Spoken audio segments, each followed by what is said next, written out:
Comienzan 60 minutos de entrevista y conversación acerca de los parques de nuestro país.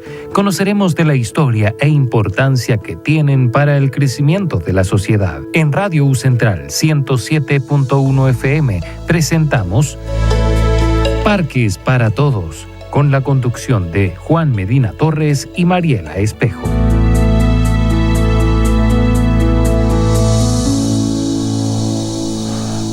Hola, buenos días, amigos de radio de la Universidad Central. Estamos realmente muy contentos de empezar esta tercera temporada del programa Parques para Todos. Es una satisfacción poder estar en la radio de la Universidad Central con este programa que busca y pretende enfocar el medio ambiente y la importancia que tienen los parques urbanos. Hoy día está con nosotros el profesor Uwe Robeder, decano de la Facultad de Ingeniería y Arquitectura de la Universidad Central. Buenos días, profesor. Muy buenos días y muchas gracias por la invitación. También le doy un buenos días a las y los auditores, digamos. Aquí a disposición hay mucho, es un tema interesante, para mí en general me apasionan estos temas y siempre hay alguna opinión o algo que contar al respecto. Vamos a empezar para definir, ¿cómo define usted la arquitectura del paisaje, siendo usted decano de la facultad, y su rol en la ciudad del siglo XXI? Claro, mire, primero como contarle a los auditores, bueno, los que quizás nos escuchan un poco más, quizás conocen, la arquitectura del paisaje es una carrera que pertenece al área de la arquitectura, pero que es distinta y que nuestra Universidad Central de Chile, es la única carrera existente en Chile con este nombre, la tenemos nosotros en la Universidad Central. Y ahí es bueno como distinguir, ¿no es cierto? Porque muchas personas, incluso los mismos estudiantes que llegan a la universidad, piensan que vienen a estudiar arquitectura. Y la verdad es que tiene el componente arquitectura, pero es bien distinta. ¿Y por qué?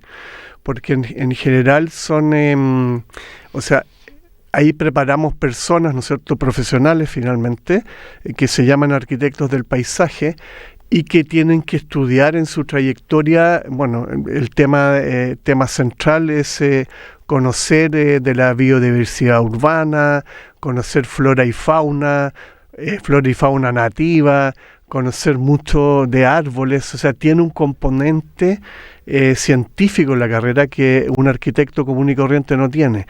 Entonces, en general está orientada a trabajar con el espacio público.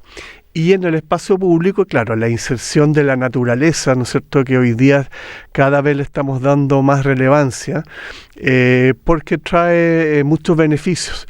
Entonces, son profesionales que efectivamente tienen muchísima tarea que hacer por temas. Si uno se va a ciudades como la nuestra en Santiago, tenemos islas de calor, tenemos muchas áreas de Santiago desprotegidas, digamos, que no tienen áreas verdes.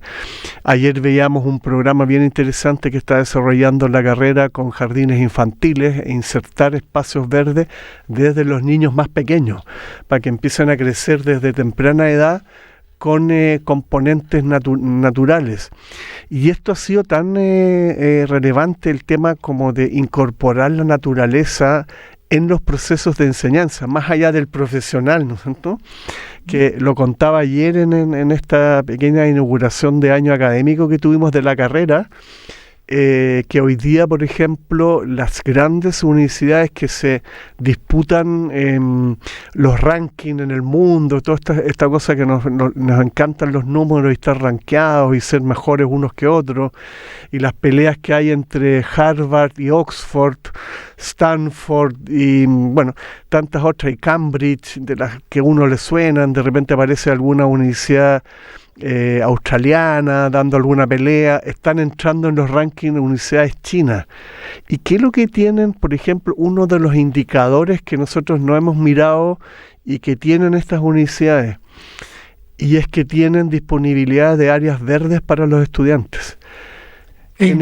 Interesante, profesor, Sí. porque lamentablemente en muchos establecimientos universitarios, no así la Universidad Central, pero otros no han considerado las áreas verdes.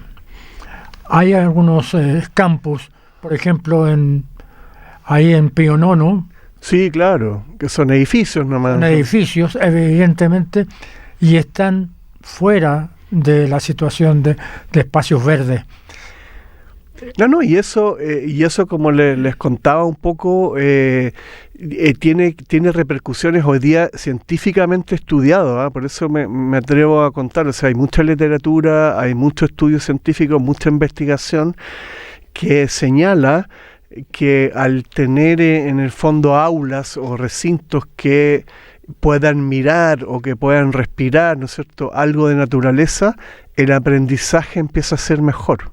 Entonces, si lo llevamos a las tempranas edades, que el chico también pueda crecer, ¿no es cierto?, en vez de tener un patio duro con algunos juegos, también se encuentra con algunos arbustos, con algunos arbolitos que hay que seleccionar, porque el niño siempre es curioso, pero algunas superficies verdes, está comprobado que ese niño va a tener una adaptación, ¿no es cierto?, mucho mejor al medio ambiente, se va a adaptar mejor al grupo de otros niños y ya va a crecer como valorando algo que muchos no estamos valorando, ¿no? Usted tocó un tema súper interesante en el tema de la ocupación de los espacios verdes por parte de la educación. Sí. Vemos que en Santiago hay algunos parques que están rodeados de establecimientos educacionales. Es el caso del Cerro San Cristóbal, el caso de otros parques, en que los establecimientos educacionales no lo ocupan como sala de clase. Entonces hay una discoordinación entre el espacio verde que tienen cerca y su ocupación. ¿Será porque no tienen seguridad? ¿Será por otros factores que esos espacios no son ocupados? Claro, yo creo que ambos factores, ¿no es cierto? Uno, el que usted menciona, que tiene que ver con seguridad. Muchas veces estamos en una época en que están ocurriendo cosas, entonces se usa mucho la reja, entonces como que no se sale hacia afuera y se pierde eso. Pero me parece que lo más importante aquí es que necesitamos como un cambio cultural, ¿no? De valorar, ¿no es cierto?, o sea, un parque metropolitano, y si tenemos un borde, llegar a algún acuerdo con la persona de Parque Met, y quizás la misma universidad pueda contribuir a mejorar un espacio y que los estudiantes lo puedan ocupar, quizás regulado en algunas horas, ¿no es cierto? Pero yo creo que tenemos que avanzar un poco en algo que me parece que todavía es cultural, o sea, que como que nosotros cuidamos nuestro metro cuadrado, y en ese metro cuadrado el vecino no importa mucho, aunque en este caso el vecino podría ser muy importante, ¿no? Estamos nosotros aquí también yo siempre digo, la Universidad Central ubicada en el Parque Almagro, siempre es una ventaja, pero nos ha costado mucho ser parte como del mejoramiento del parque, ¿no? Y eso por distintos motivos, digamos, ¿no? ¿Cómo se podría ser parte? Bueno, yo creo que lo que uno debería buscar ahí, ¿no es cierto?, es que en los planes estratégicos que tenga la universidad aparezca un poco el que nos ocupemos del parque. Yo creo que ahí hay que trabajar con el municipio, porque este parque en particular no pertenece a la red de parques metropolitanos. No. Pertenece de alguna manera, depende del municipio. Y ahí han habido muchísimos proyectos en los cuales nosotros hemos participado, como repensar un poco el parque con distintas dimensiones, ¿no es cierto?, de intervención, pero lo más urgente tiene que ver con revisar un poco el estado de los árboles, el sistema de riego, y después avanzar un poco con algunos equipamientos. Yo creo que ahí lo que no hemos logrado tener es un trabajo coordinado con los equipos, digamos, de arquitectura del municipio. Y esto también he descubierto algo, ¿no? Que cuando se instala un municipio, que últimamente hemos tenido como alternancias ideológicas en los municipios, normalmente el Parque Almagro aparece como una prioridad. de recuperarlo, de entregarle un mejor parque a los vecinos, de que sea un lugar de integración.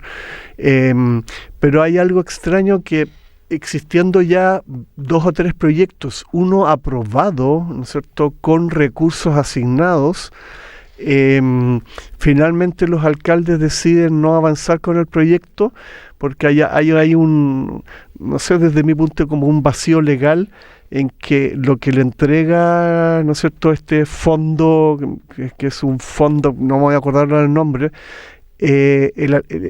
finalmente el municipio lo tiene que devolver. Entonces es como intrínsecamente perverso, porque tienen tantas necesidades los municipios que cuando ven, oye, pero si el parque está ahí, lo ocupan los vecinos, bien o mal, finalmente deciden no hacer la inversión, ¿cierto? Y se la dejan a la próxima administración. Sí. Que lamentable, porque resulta que todos los estudios que usted señalan la importancia de los parques urbanos en la ciudad. Desde el punto de vista educacional que estamos tratando, desde el punto de vista de la salud, del deporte, etcétera. Sin embargo, existe esta descoordinación entre las universidades, la academia, con los municipios. Y usted le señalaba justamente la situación de fondos, pero hay más todavía. Pareciera ser que es más de gestión, no tanto de un gasto X, sino que la gestión es la que está fallando. Sí, es altamente probable, porque todos los proyectos en general necesitan un modelo de gestión importante, digamos, y que puede que el problema esté ahí. Nosotros, en el fondo, la voluntad como universidad, desde el rector hasta nuestra propia facultad, que tenemos como, entre comillas, buenos especialistas, ¿no es cierto?, para aportar en estos proyectos. Tenemos los mejores, en realidad. Nos ha sido difícil, ¿no es cierto?, finalmente participar o que alguno de estos proyectos pueda avanzar. Claro, aquí se mezclan muchas cosas, que el parque de repente, pero ha pasado cada vez menos, tiene de repente algunas instancias en el año que se transforman en alguna fiesta, que se desborda un poco, puntuales. Y después yo sé que se está estudiando porque ha habido algo de tráfico de drogas por algunos lados que también se está controlando. Hay algo como de inseguridad en algunos sectores, pero bueno, si no tenemos la capacidad de trabajar, esto va a ser siempre como un terreno o una oportunidad que no estamos viendo bien. Y ahí yo digo siempre la gestión, pero también como el cambio cultural de la importancia que puede tener.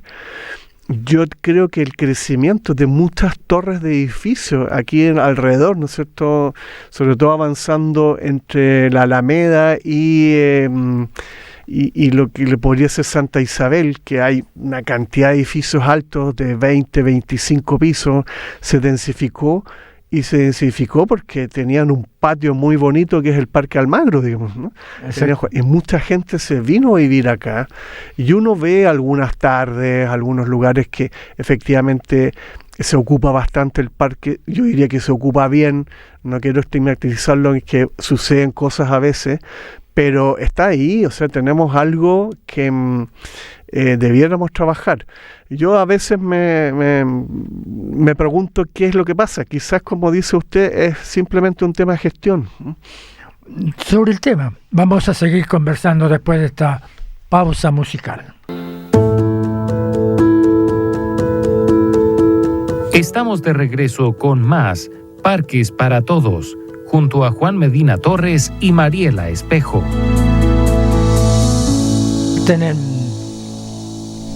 Estamos conversando con el profesor Uwe Rohwedder, decano de la Facultad de Arquitectura del Paisaje de la Universidad Central.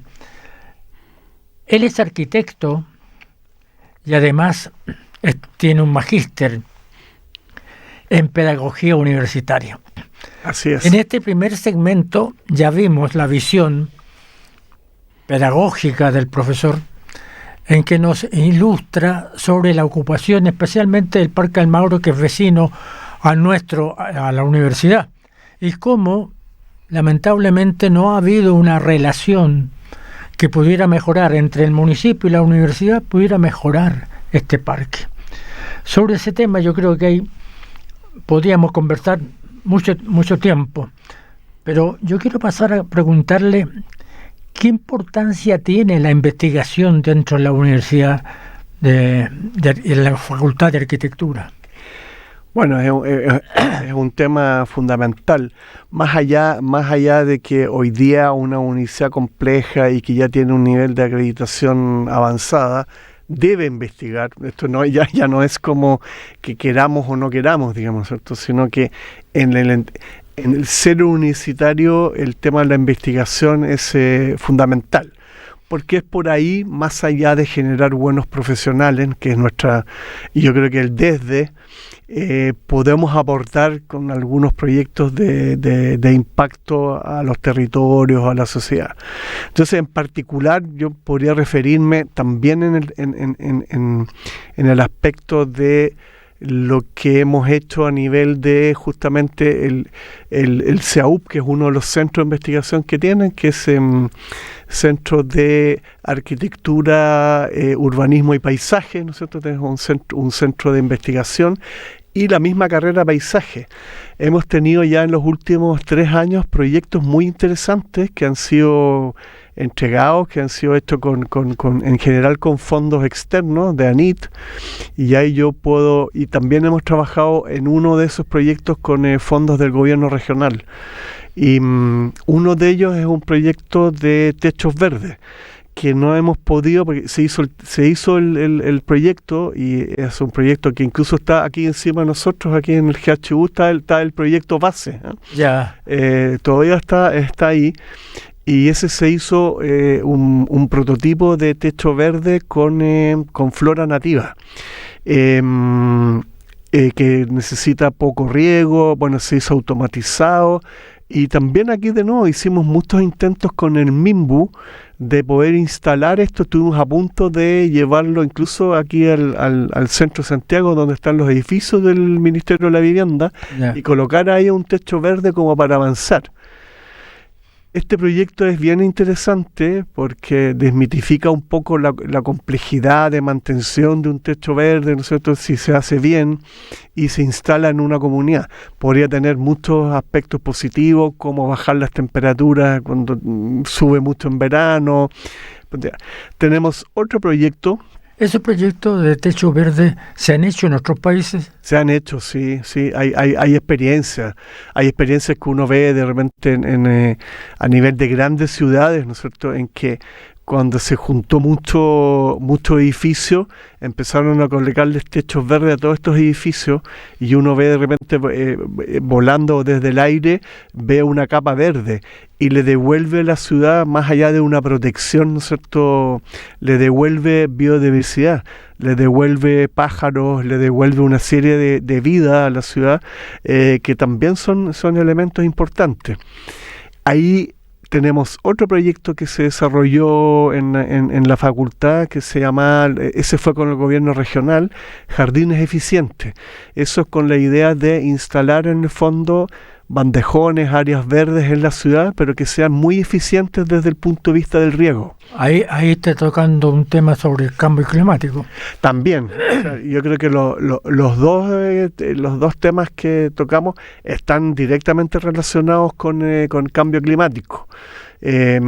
Justamente porque tenemos escasez hídrica y muchas de nuestras áreas verdes consumían demasiada agua por ser especies exógenas, por ser podía que se vean bonitos, pero cuando llegaba la cuenta del agua al municipio empezaron a repensar un poquito, y ahí entramos con un proyecto que ese ha tenido un poco más de aplicación en algunos municipios, ¿no? Porque les hacía como sentido, ¿no es cierto?, tomar porque todos estos proyectos normalmente terminan en un manual para poder aplicarlo, digamos, ¿no? Y hay uno que es muy interesante, que es de refugios biourbanos, ¿no? Que ese ya va un poco también con el efecto del cambio climático, a tener en ciertas partes algunos refugios en que uno pueda ir, sobre todo en verano, más que en invierno, cuando la temperatura es sofocante, ir a refugiarse un poco y bajar la temperatura, estar sentado entre un par de árboles, ¿no es cierto? Y ese es un proyecto bien interesante porque integraba captación de agua del suelo, ¿no es cierto?, lo reciclaba, y algunas especies arbóreas, ¿no es cierto?, que crecen relativamente rápido, de verdad que se transformaba en un pequeño refugio que era replicable en muchos lados. Ahora, eso es muy interesante porque resulta que las últimas cifras de los últimos veranos en Santiago nos dan cuenta de que efectivamente la temperatura en nuestra capital ya supera los 38 grados, y en los lugares donde no hay una situación de naturaleza, especialmente en las comunas del poniente de Santiago, sur y norte del poniente de Santiago, sube la temperatura, y esto afecta indudablemente la salud de los habitantes de esas comunas. Por lo tanto, tener un refugio, como usted indica, es realmente interesante. Así es, y tocábamos un tema en nuestra conversación previa, don Juan, que el crecimiento en las ciudades ha sido bien inorgánico. Estoy usando la mejor palabra posible, porque y si la decimos de verdad, la verdad es que el crecimiento urbano no ha tenido ninguna regulación. Entonces incluso uno entiende que las ciudades se tienen que densificar en algunas zonas y pueden aparecer edificios en altura. A mí eso no, como arquitecto, no me hace ningún problema.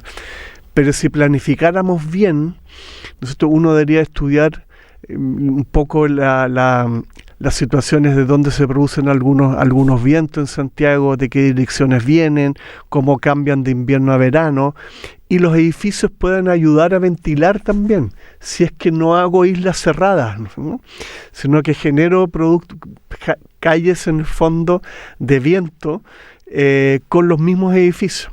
Bueno, eso no lo hacemos, ¿no? Lamentablemente ese es un tema histórico. Es un tema histórico. Sí. Nosotros estudiamos un poco la planificación urbana partiendo desde Benjamín Vicuña Maquena, que se interesó en el tema, pero prosiguiendo con los primeros años del siglo XX, vemos que hay unas intenciones de crear esta situación, pero por diversas razones no se hicieron. Por lo tanto, continuó en Santiago una planificación inadecuada. Así es. Claro, y tenemos buenos ejemplos, ¿no es cierto? Cuando uno mira Villa Portales, uno mira Villa Frey, hay cosas que se hicieron bien, pero en algún momento, no sé si por la ambición también inmobiliaria, ¿no es cierto?, de generar más recursos, de mover la industria, se desreguló esto. Y lamentablemente nos encontramos hoy día con muchos problemas. O sea, lo que es todo el barrio de Estación Central, que si uno lo mira 30 años atrás y lo que es hoy día, la verdad es que nadie puede decir que haya traído algo bueno, digamos, ¿no es cierto?, más allá de traer más habitantes. La verdad es que se destruyó una manera de vivir, ¿no es cierto? ¿En qué se falló? ¿En qué se falló? ¿O qué se está fallando? Y qué podría seguir fallando, como para poner ojo en eso. Yo creo que los planos reguladores, ¿no es cierto? Aquí hay un plan regulador metropolitano que debería siempre tener una versión como plan regulador comunal. O sea, aquí Estación Central debería cada 10 años por lo menos renovar su plano. Y en este caso se aprovecharon de ciertos vacíos en que se dijo que estamos haciendo el nuevo plan, ¿no?, y el que regula normalmente, que es el regulador metropolitano, no es tan específico con respecto a la regulación de las alturas y las densidades. Y eso abrió un poquito el espacio a que las direcciones de obra, y aquí entra un poco, yo diría, en complicidad con las inmobiliarias, se permitieron construir y construir sin ninguna regulación. Y voy a ir más allá, porque aquí también uno dice ya qué responsabilidad pueden tener los arquitectos, ¿no es cierto? Al arquitecto se le contrata y se le dice, mira, aquí vamos a colocar un edificio de 35 pisos, necesito que usted me lo diseñe, va a tener estas características, le vamos a colocar tantos departamentos para 4 personas, le vamos a poner 50% de departamentos para 2 personas y el resto departamentos individuales. Otro vacío más, construyó el edificio, se entrega a los dueños, que va a poner entre comillas, los dueños pueden ser inversionistas que están en Europa, que están en Estados Unidos, que están en China, que están en Japón. Les importa un bledo la calidad de vida que se produce ahí. El inversionista contrata a un administrador para este edificio, que aquí de nuevo falla nuestra legislación, porque lo que vimos en Estación Central es que se cambian las dotaciones del edificio, se subarriendan el edificio, entonces en vez de 4 personas viven 10. Se llegó a un momento que yo creo que todavía hay parte de esa realidad ahí, en que hay departamentos que estaban diseñados para 4 y que uno encuentra 12 camas adentro y se arriendan por cama.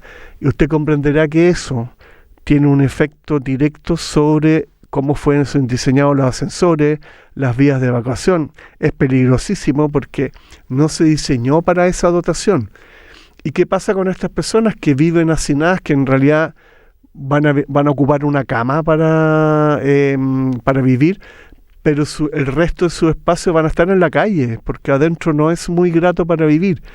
Y todo este conjunto de edificios se hicieron sin alguna mitigación de que, por ejemplo, haya un pequeño parque, una pequeña plaza entre edificios, y volvemos un poco al origen, ¿no es cierto? Claro. De una cultura en que no le ponemos importancia a esto. Vamos a seguir conversando sobre ese tema porque le voy a dejar la pregunta planteada. Hace algunos días el ministro de Vivienda, Iván Poduje, señaló que era partidario de hacer proyectos de viviendas sociales en la parte alta, en las comunas del Gran Santiago. ¿Cuál es su opinión? La dejamos para la vuelta de nuestra pausa musical. Estamos de regreso con más Parques para Todos, junto a Juan Medina Torres y Mariela Espejo. Estamos conversando esta mañana, nuestra primera mañana de la tercera temporada de Parques para Todos en radio de la Universidad Central, un programa producido por la Fundación Cerro San Cristóbal, fundación que tiene por finalidad, evidentemente, difundir la importancia que tiene el Cerro San Cristóbal como parque patrimonial de Santiago, un ícono en el desarrollo de la ciudad. Evidentemente, en esta oportunidad estamos conversando con el profesor Uwe Robert, arquitecto y magíster en pedagogía universitaria, y antes de irnos a la pausa comercial le planteé la pregunta sobre el proyecto que tiene el ministro Poduje de construir viviendas sociales en la comuna de más altos recursos. ¿Cuál es su opinión? Claro, yo siempre aquí separo un poco como en la teoría, ¿no es cierto? Un proyecto bien hecho desde el diseño, desde un poco cómo podemos trabajar con las comunidades, puede parecer una buena iniciativa. Ahora, todo indica que las experiencias que hemos tenido acá en Santiago de Chile no han sido buenas, ¿no? Tampoco han sido muchas, no tenemos muchos referentes, pero se han hecho algunos intentos que no han resultado. Y uno dice, ¿por qué? Yo creo que en general acá, como yo parto diciendo que la iniciativa puede ser positiva en la medida que yo trabaje con el grupo de vecinos posiblemente que vaya a ir a ocupar estos departamentos o estas nuevas viviendas, pero también tengo que sensibilizar el proyecto con los vecinos que están ahí, o sea que van a recibir en el fondo a vecinos que tienen costumbres distintas, maneras de vivir distintas, que efectivamente somos chilenos, pero todos sabemos que tenemos diferencias grandes por la segregación que hay, ¿no es cierto? Esto de alguna manera quiere combatir aquello, ¿no es cierto?, que no haya tanta segregación, pero la forma de hacerlo creo que tenemos que ser muy cuidadosos. Y cuando digo muy cuidadosos, es tener una efectiva participación de manera de que aquellos que viven ahí acepten bien esto, ¿no es cierto?, que haya como un trabajo de integración, y luego ya tiene aspectos de diseño y de equipamiento. Porque claramente vamos a invitar a personas, ¿no es cierto?, vía subsidio o algo, se van a ir a vivir allá, ¿no es cierto?, de condiciones socioeconómicas distintas, me parece bien, pero después yo diría que esto tiene que también ofrecerle algo a los otros vecinos. Si le colocamos un buen equipamiento, volvemos un poco a un buen espacio verde, ¿no es cierto?, una avenida que podamos compartir con un buen arbolado, ¿no es cierto?, con un buen equipamiento para ir a comprar temas básicos como el pan, como, ¿no es cierto?, una pequeña feria para comprar. De manera que si yo llevo algo, no se transforme como finalmente en una barrera, porque voy a construir una especie de gueto que va a terminar teniendo como algunas rejas, ¿no es cierto?, y van a vivir personas de distintas condiciones sociales en un lugar, pero no va a haber interacción. A ver, quiero comprender un poco el tema. No parte por la construcción sino que parte por la integración de grupos sociales diferentes. Exactamente. Antes que el proyecto. Si cambiáramos la situación, si queremos romper esta desigualdad, ¿no es cierto?, que existe en Santiago, ¿qué pasaría si quisiéramos construir edificios de 10.000 UF en La Granja? Claro, y en otros lugares, ¿no es cierto? Lo más probable es que sería un gran fracaso, porque es muy difícil por esta vía cultural, pero quizás lo llevamos a cosas más técnicas, ¿no es cierto? La accesibilidad, ¿no es cierto?, el poder tener equipamiento universitario, el estar más cerca del trabajo, el tener una serie de condiciones que cuando me empiezo a alejar, ¿no?, en muchos barrios más desposeídos de Santiago, ¿no es cierto?, que tienen otras condiciones, y yo lo veo más complicado aún, o sea, si lo hiciéramos en la inversa, ¿no es cierto? Claro. Intentar que gente con más recursos se vaya a vivir a lugares donde viven hoy día personas de menos recursos. Claro, y uno, como profesor universitario, uno dice, ¿por qué tenemos que estar hablando de esto? Bueno, pero es una realidad. Nosotros hemos construido un país que es desigual, que tiene estas segregaciones y que se notan mucho en una ciudad como Santiago, ¿no? Y esto, yo sé que el ministro también ha hablado de llevarlo un poco depende un poco de las experiencias que pueda recoger acá, llevarlas a otras regiones. Probablemente en regiones sea más factible, porque hay menos segregación. No hay estas grandes distancias, no tenemos una mega ciudad como la que tenemos acá. Y yo ya si se podría recomendar algo, yo buscaría algunos casos en que no sea tan alta la segregación, vivamos un poco más cerca, y haría proyectos como de integración urbana y de personas como en otros lugares, como para ir teniendo un poco más de experiencia en esto. O sea, hay que pensar mucho en el horizonte que plantea el ministro Produje, ¿no es cierto? No es llegar y materialmente construir una torre, sino que hay otros factores que van a incidir en el éxito del proyecto. De todas maneras, o sea, eso es lo que yo creo que eso es claramente, porque yo creo que hoy día el diseño, la construcción, las inmobiliarias, las constructoras, hoy día incluso podemos agregar algunas tecnologías de construir en calidad, pero un poco más barato. O sea, todo eso, la ingeniería, ¿no es cierto?, el que construye, eso está resuelto. Aquí estamos hablando de un tema que es un factor más bien sociológico, ¿no es cierto?, humano, de que pretendemos juntar personas que tienen distintas costumbres o modos de vida en un mismo lugar o en un mismo barrio. Y ese tema yo creo que, o sea, para mí el desafío vale, ¿no es cierto?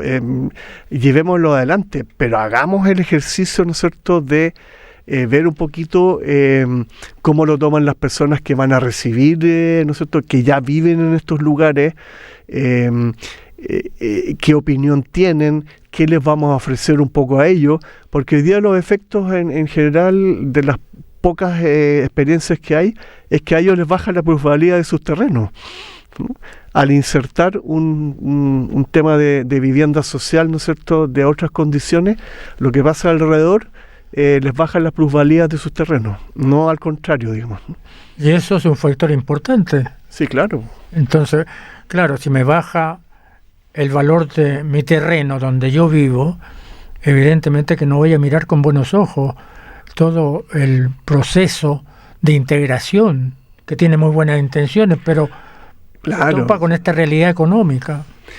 Claro, es también yo iba al tema como a la educación y a la cultura, ¿no es cierto? Quizás si esto viene acompañado de un muy buen establecimiento educacional en que también pueda integrar, ¿no es cierto?, a las personas que viven ahí, desde los hijos, ¿no es cierto?, los más pequeños, quizás a través también de un buen jardín infantil en que empieza a haber alguna convivencia, porque si la convivencia solamente se va a dar por vecindad, por la calle, la verdad es que no estamos solucionando el problema. Me parece interesante. Vamos a ir a nuestra última pausa musical para seguir conversando con el profesor y decano de la Facultad de Arquitectura del Paisaje de la Universidad Central. Estamos de regreso con más Parques para Todos, junto a Juan Medina Torres y Mariela Espejo. Parques para Todos, un programa producido por la Fundación Cerro San Cristóbal y transmitido a través de las ondas de la radio de la Universidad Central en el 107.1. En esta primera programa de la tercera temporada estamos conversando con el profesor Uwe Robert, arquitecto, magíster en pedagogía y decano de la Facultad de Ingeniería y Arquitectura de la Universidad Central. En este último segmento, profesor, quisiera que usted nos diera a conocer la importancia que tiene la arquitectura del paisaje en los ejemplos que nosotros podemos ver en Santiago o en Chile en general. ¿Qué ejemplo de arquitectura del paisaje destacaría? Claro, yo creo que en Santiago, aunque son incipientes, pero tenemos buenos ejemplos de antes, digamos, ¿cierto? Porque usted mismo nombraba ahí algunas cosas que hicieron en el Parque Metropolitano. Carlos Martner es un referente para la carrera, digamos, ¿cierto? Él siempre aparece con su literatura, con sus proyectos. Pero llevado un poco a la actualidad, donde ha habido un poco más de participación de arquitecturas del paisaje. En Santiago, por ejemplo, se ha participado con el gobierno regional en el tema de todo lo que es la remodelación del eje Alameda, lo que se está tratando, que lamentablemente no se ha terminado, hay varias fases que faltan, ¿no es cierto? Pero ahí también hay una incorporación de hoy día de arbolados distintos que son nativos, ¿no es cierto? Y algunos arbustos, ¿no es cierto? Se está reemplazando el césped por otras cosas. Ahí hay un tema de una ciclovía que quedó inconclusa también porque se ha participado en proyectos de borde río, ¿no es cierto? Todo lo que es el parque que está en Cerro Navia. Que está en Cerro Navia, que creo que es un muy buen ejemplo, ¿no es cierto? Porque ese recibe una gran cantidad de población y de habitantes, ¿no es cierto? Y que tienen acceso a un borde río, ¿no es cierto?, a través de un parque, ¿no es cierto?, y que ha ido avanzando por muchos kilómetros, ¿no? Exactamente. Sí. Y ahí tocamos el tema de calidad. ¿Ese es un parque de calidad? Yo diría que sí, ese es un parque que está bien diseñado. Entiendo que pertenece a la red de parques metropolitanos, digamos. Entonces, creo que en general ha costado porque ha ido avanzando de a poco, ¿no es cierto? Siempre la inversión es lenta, pero en la medida que han quedado listos, también yo he visto que se está incorporando el tema de la mantención de los parques, ¿no? Porque estamos en zonas ahí que no siempre las civilidades son las mejores, entonces son parques que finalmente son cerrados, digamos, entonces se abren a cierta hora, exacto, son más controlados, ¿no es cierto? Pero ahí tocamos el tema un poco de la ocupación, falta un poco, no sé, si educación de la población cercana, que sientan el parque como parte de ellos. Lo tocábamos un poco ayer en la inauguración del año académico de la carrera de Arquitectura del Paisaje. Hay un proyecto muy bonito que están impulsando ahora, que es a través de Junji, son los que tienen una red de 4.000 jardines infantiles, en que estamos haciendo un plan piloto para que el patio del jardín sea un área verde. Yo creo que siempre hay que partir desde la educación, ¿cierto? De manera que un buen parque, finalmente, las personas, un buen parque que esté bien cuidado, ¿no es cierto? Las personas también lo van a cuidar, ¿no? Un parque realmente que esté abandonado, que esté seco, que esté con basura, que esté... lamentablemente nuestra cultura no nos ayuda mucho, como que algo abandonado lo tratamos mal al tiro, digamos. No tenemos todavía en nosotros mismos un cuidado o entender la importancia que tiene la naturaleza y los espacios verdes en nuestras ciudades. ¿Qué otro ejemplo fuera del Parque Mapocho Río destacaría? Claro, yo creo que hay algunos pequeños tramos, ¿no es cierto? Porque si nos vamos un poquito más arriba, toda la intervención que es el Parque Bicentenario, ¿no es cierto? Ahí en Vitacura. Yo creo que ese es un diseño bastante cuidado, ¿no es cierto? Y que es un buen ejemplo, que es relativamente nuevo, de una recuperación de un espacio. Ahí se colocó el edificio consistorial de Vitacura. Hay algunos pendientes que yo diría que en general es todo en la ribera del Mapocho. Nosotros que tenemos un buen ejemplo que decíamos para Cerro Navia, pero en general todavía tenemos una oportunidad ahí con este cauce río. Yo siempre... Que hace poco fue declarado humedal urbano.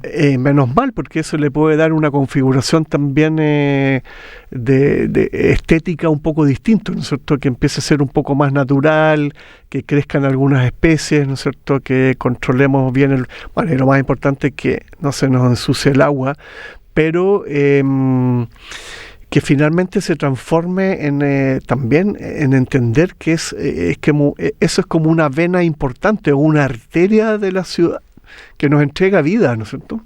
Corre agua por ahí, ¿no es cierto? Visualmente creo que hay que trabajarlo bastante, tiene lugares mejor configurados que otros.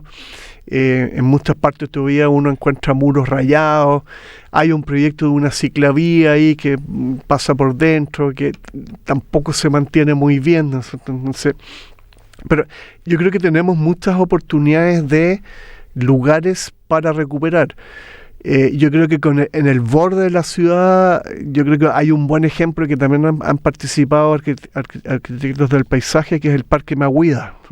Yeah. Ahí hay, claro, ese ya está un poco más alejado, pero va como es borde, y está Peñalolén, hay una cercanía con lugares habitados en que se ocupa bastante. ¿Y en regiones, profesor?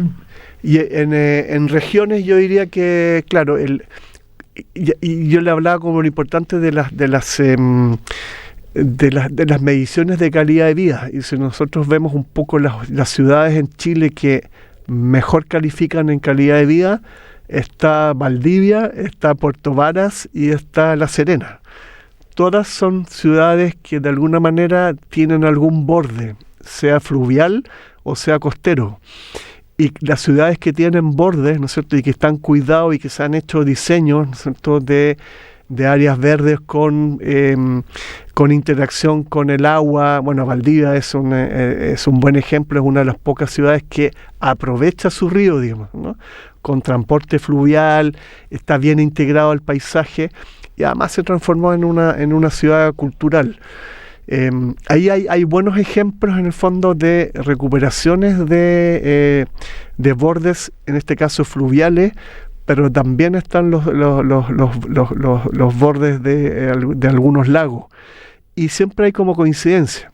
Quizás de una ciudad que un poco abandonada, esta es Valparaíso, que tiene un borde un poco hoy día bastante abandonado. Tengo que subir a los cerros para mirar el mar. Entonces, pero también ahí hay un capítulo que yo siempre como profesor se lo trato de transmitir a mis estudiantes.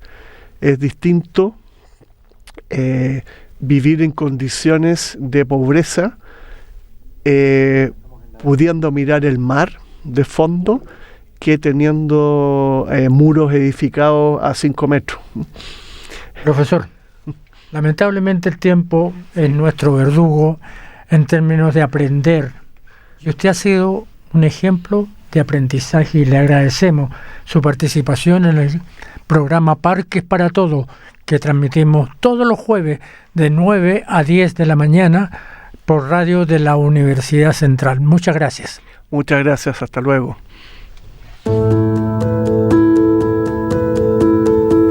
En Radio U Central hemos presentado Parques para Todos, un espacio para profundizar acerca de los parques de nuestro país, un viaje por la historia e importancia que tienen para el crecimiento de la sociedad, junto a la conducción de Juan Medina Torres y Mariela Espejo. Hasta el próximo capítulo.